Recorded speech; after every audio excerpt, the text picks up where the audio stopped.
प्यारे बच्चों, good morning. आज मैं आप लोगों को इस वीडियो के माध्यम से कक्षा 11 के सामान्य हिंदी के काव्यांजलि का पहला अध्याय पढ़ाने जा रहा हूं। पहले अध्याय का शीर्षक है साखी, लेकिन उस साखी को पढ़ाने से पहले हम उसके रचनाकार कबीरदास जी की जीवनी के बारे में जानें। उसके बाद तब हम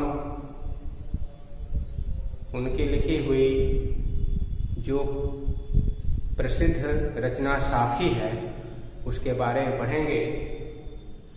तो इस सामान्य हिंदी में जो काव्यांजलि का पहला अध्याय कबीरदास जी का लिखा हुआ है, उनके जीवनी के बारे में हम बता रहे हैं। कबीरदास, क्योंकि परीक्षा में जीवन परिचय भी लिखने के लिए आता है, तो सबसे पहले हम इनके इस रचना को पढ़ने से पहले इनके जीवनी पर एक नजर देखते हैं या स्पष्ट कर लेते हैं। तो कबीरदास कौन थे? कबीरदास जी का जन्म कहाँ हुआ था? कबीरदास की मृत्यु कब हुई? कब जन्म हुआ? किस स्थान पर जन्म हुआ? किस स्थान पर मृत्यु हुई? इन सब चीजों के बारे में आपके सामने इनकी जीवनी को मैं रख रहा हूं।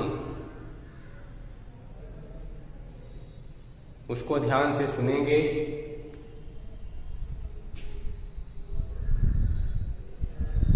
देखिए, कबीरदास जी के जीवन के बारे में विद्वानों के द्वारा मतभेद पाया जाता है, लेकिन जिस जन्म स्थान और जन्म के वर्ष को अधिकतर विद्वानों ने माना है, उसी को हम बताने जा रहे हैं। कबीरदास जी का जन्म हिंदी साहित्य के विद्वानों का मानना है या कहना है कि कबीरदास जी का जन्म सन 1398 ईस्वी में काशी जिसको वाराणसी के नाम से भी जाना जाता है, काशी के लहरतारा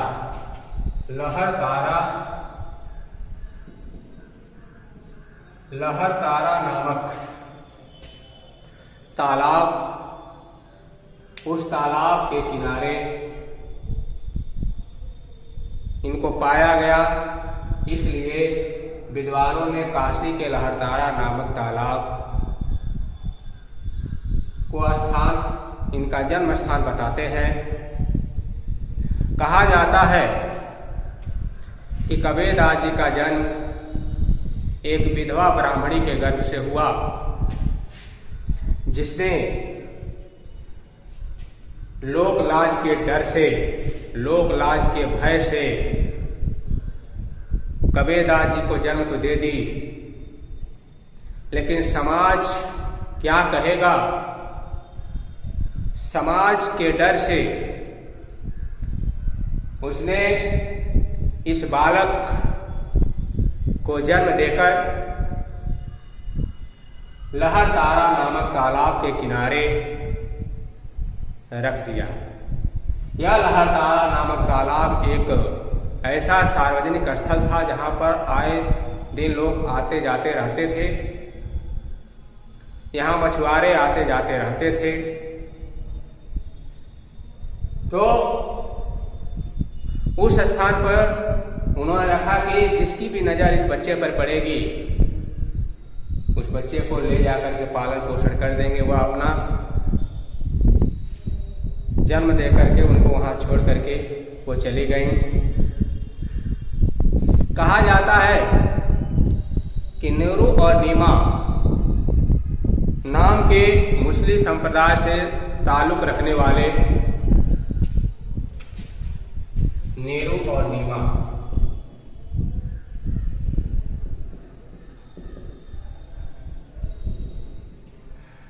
ये दो यानी पति पत्नी थे। ये इस तालाब पर गए। तालाब पर जाने के बाद इनकी नजर उस बालक के ऊपर पड़ी। आसपास कोई नजर नहीं आ रहा था। वो बालक अकेले वहीं पड़ा हुआ था।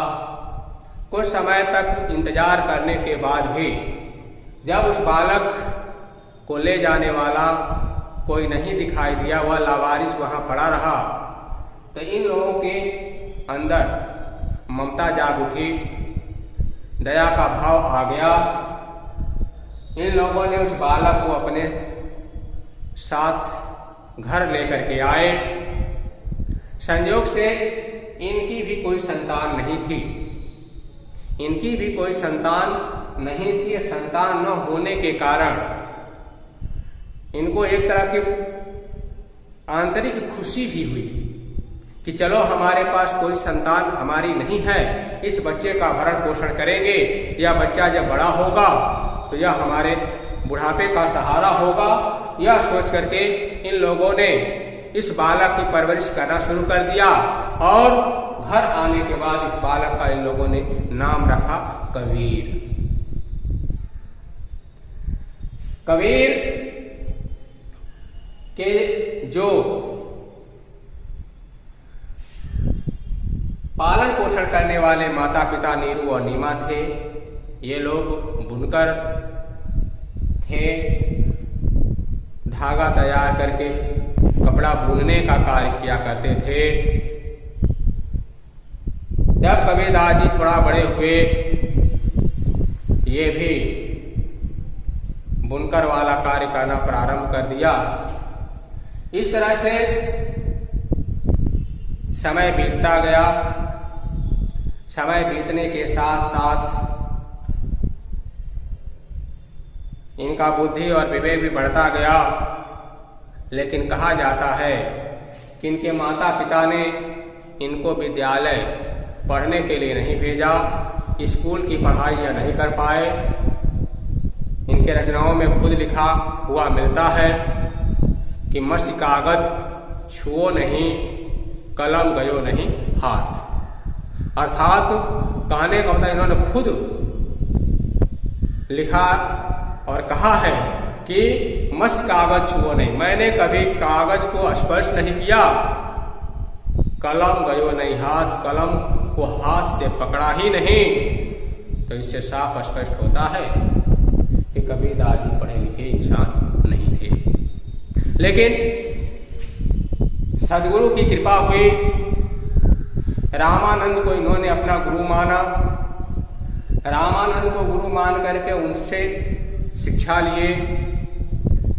उनके बताए हुए रास्ते पर इन्होंने चलने का प्रयास भी किया, यहाँ तक कि इनको अध्यात्म की जानकारी भी हो गई। समाज में व्याप्त जो कुरीतियां थीं, जो बुराइयां थीं, उन बुराइयों को भी इन्होंने अपने आंखों से प्रत्यक्ष देखा। इनके जो दोहे मिलेंगे आपको साथी में पढ़ने के लिए, तो वह सब जो है देखा हुआ इस समाज से संबंधित दोहे हैं, जिन दोहों को इन्होंने अपने हाथ से स्वयं नहीं लिखा, लेकिन इनके जो अनुयायी या इनके जो शिष्य थे ये बोलते चले गए और लिखने वाले लिखते चले गए, जिसके कारण आज इनके लिखे हुए या इनके द्वारा बनाए गए जो दोहे हैं, उन दोहों को हम पढ़ते हैं और इनको याद करते हैं। तो कबीरदास जी के अंदर आध्यात्म या आध्यात्मिक ज्ञान मिल गया। इन्होंने सगुण की उपासना नहीं किया, साकार मूर्ति की पूजा इन्होंने नहीं किया, इन्होंने निराकार ब्रह्म को ही अपना माना और उस निराकार ब्रह्म को ही अपने हृदय के अंदर बसाने का प्रयास किया। इस तरह समय बीतता गया। समय बीतने के साथ साथ बहुत साल से सामाजिक उन्होंने दोहों की रचना कर दिया। इनके अंदर कुछ आध्यात्मिक शक्तियां आ गई, इनके अनुयायी इनको जो है ईश्वर से तुलना करने लगे। तो हर कोई चाहता था कि कबीर हमारे हो जाए। हिंदू वर्ग चाहता था, हिंदू संप्रदाय के लोग चाहते थे कि कबीर हमारे हैं, क्योंकि इनका जन्म विधवा ब्राह्मणी के गर्भ से हुआ है। मुस्लिम या इस्लाम धर्म के लोग या इस्लाम धर्म के मानने वाले इनके जो अनुयायी थे, वे लोग चाहते थे कि कबीरदास जी हमारे हैं, हमारे अपने हैं, क्योंकि इनका भरण पोषण एक मुस्लिम के घर ही हुआ है। लेकिन कबीरदास जी ने न तो इस संसार में बनाया हुआ मनुष्य के द्वारा जितने भी धर्म हैं उन धर्मों को इन्होंने नहीं माना। उनका यह मानना था, जब उनको अध्यात्म की जानकारी हो गई, ज्ञान मिल गया, तो उनका यह मानना था कि संसार में ईश्वर एक है, उसी ईश्वर की सभी लोग संतान हैं और इस संसार में कोई जातियां हैं तो दो जातियां हैं, स्त्री और पुरुष। धर्म की बात कही जाए तो एक ही धर्म है, वह है इंसानियत। तो इस तरह का उन्होंने पाठ पढ़ाया। कहा जाता है कि कुछ हिंदू धर्म से संबंधित जो बुराइयां थीं उनको भी उन्होंने समाज के सामने लाने का प्रयास किया। इस्लाम धर्म के अंदर जो बुराइयां थीं उनको समाज के सामने लाने का प्रयास किया। इनके जीवनी को पढ़ने पर यह मिलता है कि एक बार हिंदू धर्म को मानने वाले लोग इनके पास गए, कहे कि आप हमारे हैं, हमारे धर्म को अपना लीजिए, हमारा धर्म बहुत ही श्रेष्ठ, बहुत ही महान है। कबीरदास जी ने कहा कि ठीक है, आपका धर्म महान है तो उस महानता के बारे में पहले हमारे सामने कहिए, उजागर कीजिए। उसको सुनने के बाद अगर हमको अच्छा लगेगा तो हम आपके साथ में आ जाएंगे। तब लोगों ने अपने अपने धर्म के बारे में, यानी हिंदू धर्म में जो भी रीति रिवाज जो परंपराएं हैं उनके बारे में उन्होंने बताया। तो कबीरदास जी ने उनके धर्म की आलोचना करते हुए उन्होंने सर्वधर्म को जो है संभाव माना है, सभी धर्म के साथ जो है कि समान भाव माना है, किसी एक धर्म को उन्होंने कभी नहीं माना और कुल मिलाकर के उन्होंने केवल इंसानियत को ही धर्म माना है। तो वहां पर हिंदू धर्म की आलोचना करते हुए कबीरदास जी ने खुद कहा था कि दुनिया कैसी बावरी पाथर पूजन जाए, दुनिया कैसी बावरी पाथर पूजन जाए, आ घर की चकिया कोई न पूजे जाका पीसा खाए। यानी उन्होंने कहा कि अगर तुम्हारा जो है धर्म श्रेष्ठ है तो तुम लोग तो सबसे बड़े मूर्ख हो, क्योंकि एक पत्थर में आस्था रख करके पत्थर की पूजा करने के लिए बहुत दूर तक जाते हो। पता चलता है भगदड़ भी मच जाती है, वहां कुछ लोग जो है अपने दम भी तोड़ देते हैं। अगर पत्थर में ही भगवान होता, पत्थर में ही अगर ईश्वर हैं, तो सबसे पहले तुम अपने घर की उस पत्थर से बनी हुई जो चक्की है, उस चक्की को जो पूजा करो, उसके अंदर आस्था रखो, क्योंकि वह चक्की तो तुम्हारे घर का जो गेहूं है उस गेहूं को पीस करके आटा बनाने का कार्य करते, जिससे तुम्हारा जो पेट भरता है, तुम्हारा भोजन मिलता है तुमको खाने के लिए। तो वहां तो उतने दूर तक जाने की आवश्यकता है। कबीरदास जी इतनी बात कहे, तब तक इस्लाम धर्म के लोगों ने देखा कि अब तो जो है हिंदू धर्म की बुराई खूब हो गई, हिंदू धर्म के अंदर बुराइयां ही बुराइयां हैं, चलो हमारा जो है कि श्रेष्ठ है धर्म, तो इसके लिए वे लोग गए, कहे नहीं वह धर्म अच्छा नहीं है, हम लोग किसी देवी देवता को नहीं मानते हैं, हमारा जो धर्म है वो बहुत अच्छा है, चलिए हमारे साथ हो लीजिए। कबीरदास जी उनके धर्म के अंदर जो कुछ भी परंपराएं या रीति रिवाज थे उसके बारे में उन्होंने उनसे पूछा और कहा कि अगर आपका जाके बनाया हुआ जो रीति रिवाज है वह अगर हमको पसंद आ जाएगा तो मैं आपके साथ सहर्ष हूँ। उनके जब बताया गया उनके द्वारा, तो उनके धर्म से संबंधित जो बुराइयां थी उनको समाज के सामने उजागर करते हुए उन्होंने कहा कि मैं कैसे मानूं कि आपका जो धर्म श्रेष्ठ है। उन्होंने कहा कि काकर पाथर जोड़कर, यानी कंकड़ पत्थर जोड़कर मस्जिद दिया चुनाए, अता चढ़ी मुल्ला बाग दे, क्या बहरा हुआ खुदाए। यानी कहने का मतलब है कि उन्होंने कहा कि कंकड़ पत्थर को जोड़कर हम बहुत बड़ा जो मस्जिद बना लेते हैं, उस पर जो एक मुल्ला खड़ा होकर के बहुत जोर से माइक में ऊपर वाले को याद करते हुए अजान करता है, क्या जो है ऊपर वाला बहरा है कि नहीं सुन रहा है। इस तरह जो है दोनों लोगों को उन्होंने भगा दिया और कहा कि नहीं, मैं किसी धर्म को नहीं मानता, धर्म कोई है तो वह है इंसानियत, और इंसान के अंदर जब तक इंसानियत है वही सबसे बड़ा उसका धर्म है। इंसान धर्म में दो जातियां बनाई गई, स्त्री और पुरुष, वही दो जातियां हैं जो परमपिता परमेश्वर या प्रकृति के द्वारा बनाया गया है। तो इस तरह उन्होंने ऐसे जो धार्मिक परंपराओं का विरोध किया जिससे कबीरदास जी को एक समाज सुधारक भी कहा जाता है। कुछ विद्वानों का मानना है कि कबीरदास जी ने विवाह किया था, विवाह किए, उनकी पत्नी का नाम लोई था। उस लोई से उनकी दो संतानें जन्म ली, एक पुत्र और एक पुत्री। पुत्र का नाम कमाल और पुत्री का नाम कमाली बताया जाता है। इस तरह कबीरदास जी घर पर रह करके अपना पैतृक जो कार्य था उसको करते हुए अपने बच्चों की परवरिश कर रहे थे। उनका जो लड़का कमाल था वह कमाल भी धीरे धीरे बड़ा हुआ। बड़ा होने के बाद जब वो नौजवान हो गया तो कहा जाता है कि वह अपना घर छोड़ करके चला गया शहर व्यापार करने के लिए, और व्यापार करके बहुत सा धन कमा करके वह घर वापस आया।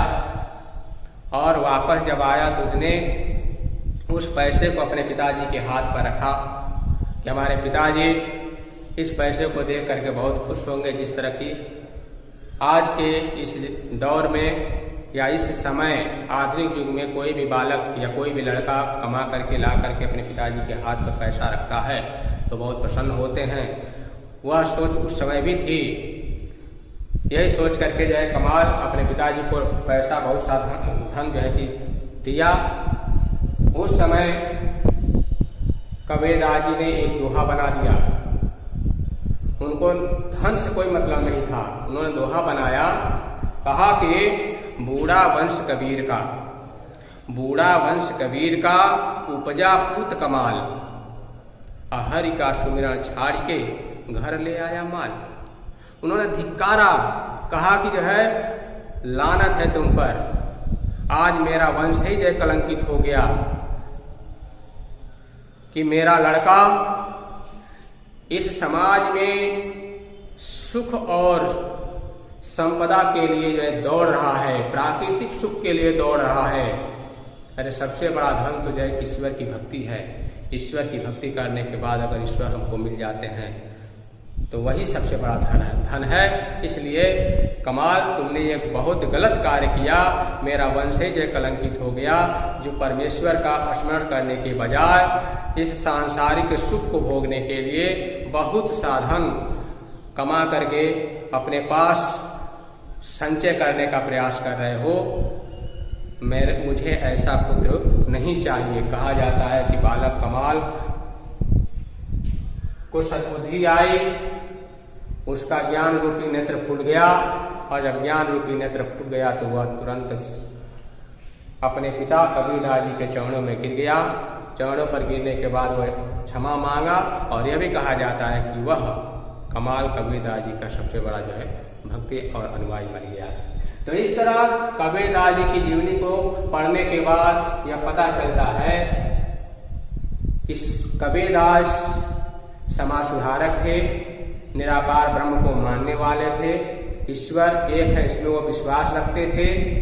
समाज में बुराइयां जो थी उन बुराइयों को भरसक हटाने का प्रयास आजीवन करते रहे। यानी 1398 ईस्वी में इनका जन्म हुआ, और बहुत समय यानी कुल मिलाकर के इन्होंने 120 साल तक इस संसार या इस पृथ्वी पर आकर के उन्होंने समाज को सद्बुद्धि के रास्ते पर या सन्मार्ग के रास्ते पर चलने के लिए प्रेरित किया। आखिरकार वह समय आ गया जो कि हर एक इंसान के जीवन में अंत समय आता है। कबीरदास जी ने कभी यह भी सुना था कि काशी में मरने के बाद जब कोई काशी में मरता है तो उसकी आत्मा स्वर्ग सीधे जाती है, और जो मगहर में मरता है उसकी आत्मा स्वर्ग में जाकर के नरक का रास्ता अपना लेती है या नरक में चली जाती है। तो उसका खंडन करते हुए उन्होंने क्या किया कि काशी में इनका जन्म हुआ था, लेकिन सन 1518 ईस्वी में इनकी मृत्यु मगहर में हुई। मगहर को इन्होंने अपना मृत्यु स्थान चयनित किया और मगहर में इन्होंने अंतिम सांस ली। कहा जाता है कि जब ये मर गए तो मरने के बाद इनके इस पार्थिव शरीर को भी अंतिम संस्कार करने के लिए हिंदू और मुस्लिम दोनों संप्रदायों में झगड़ा होने लगा कि मैं इनको लेकर के जाऊंगा, ये मेरे थे। हिंदू कहता मैं लेकर के जाऊंगा क्योंकि इनका जन्म विधवा ब्राह्मणी के गर्भ से हुआ था, मैं इनको लेकर के और जल समाधि दूंगा, अर्थात चाहे इनको ले जाकर के जलाने का काम करूंगा। मुस्लिम कहने लगा कि नहीं, ये हमारे धर्म में इनका भरण पोषण हुआ तो हम इनको लेकर के जाएंगे और ले जाकर के इनको जो है दफनाने का कार्य करेंगे। तो जिस शख्स के अंदर जो है किसी के प्रति द्वेष की भावना नहीं थी, जिन्होंने खुद कहा है कि कबीरा खड़ा बाजार में सबकी मांगे खैर, ना काहू से दोस्ती ना काहू से बैर। यानी कबीरदास जी आजीवन केवल भाईचारे का भाव समाज को बढ़ाने का कार्य किए, और अंत में जब ये मर गए तो लोग आपस में झगड़ने लगे। तो उन्होंने देखा, कि आत्मा ने देखा, तो कहा जाता है कि उस समय कबीरदास जी की आकाशवाणी हुई, आवाज में आकाशवाणी हुई उनकी आवाज में, और उन्होंने कहा कि मेरे इस पार्थिव शरीर को कंबल या किसी चादर से ढक दो, और ढकने के बाद इसको हटाना, और हटाने पर जो कुछ मिलेगा तुम आधा आधा उसको बांट लेना, झगड़ा वहीं समाप्त हो जाएगा। ऐसा ही लोगों ने किया। उनके पार्थिव शरीर पर एक चादर को रखा गया, चादर से ढक दिया गया, और जब हटाया गया तो पता चला कि 2 फूल वहां पाए गए, और जब 2 पुष्प पाया गया तो एक पुष्प जो हिंदू लेकर चला गया, एक पुष्प को मुस्लिम लेकर चला गया। अपने अपने धर्म के अनुसार उनका अंतिम संस्कार किए। तो इस तरह इनकी जीवनी को पढ़ने के बाद ये सारी चीजें हमको पता चलती है, जो कि मैं आपको इस वीडियो में कबीरदास जी की जीवनी के बारे में बताया। अब नेक्स्ट जो वीडियो होगा उस वीडियो में इनकी जो रचना है साखी, जो बिल्कुल समाज को देख करके इनके द्वारा मुंह से बोला गया और लिखने वालों ने लिखा, उसके बारे में हम पढ़ेंगे नेक्स्ट वीडियो में।